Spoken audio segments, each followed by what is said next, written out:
មួយរនងដែលបងប្រជ័យរីចងយកត្រីដើម្បីយកទៅលួងឆាប់ញៀងសួចខ្ចីច្រើនតែជាប់ត្រីទុកបាត់នុយប្រពួងជុំមាត់ត្រីក្រាញ់កន់ត្រប់ត្រីស៊ីហើយជាប់មិនងាប់ទេមុំមិនងាប់ទេមុំអូនដាំបនឡាយស្រោចថែល្ងាចព្រឹកបើស្មៅស្រោចទឹកទឹកលួទាន់បនធំអមទូកអអំបងក្រុមស្រុកមកជួបជុំត្រូវបានបន្លាយខ្ញុំបិទដាំពុំឲ្យខ្វាន់ល្អខ្លាំងណា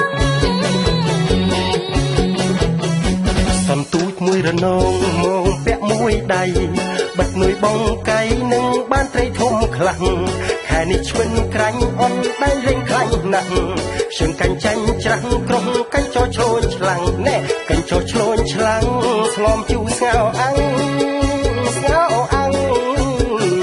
ខ្ញុំមានសាខាត់ណាទាំងការទាំងដើមត្រាធៀងត្រាមើមជីខ្ទឹមបារាំងត្រាប់ត្រាតសងបងត្រឡាញ់អូនខ្លាំង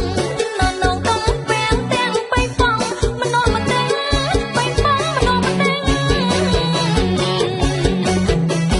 កាស្កចំណាប់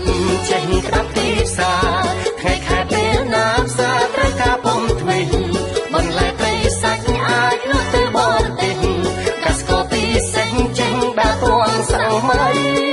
ស្គាល់តម្លៃទីផ្សារ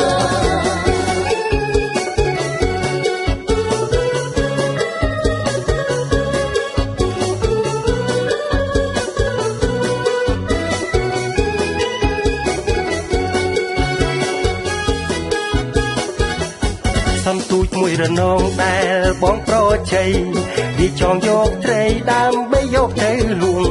ឆាប់ញៀងសួចខ្ចីច្រើនតែជាប់ត្រីពុក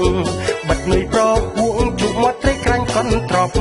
ត្រីស៊ីហើយជាប់មិនងាប់ទេមុំ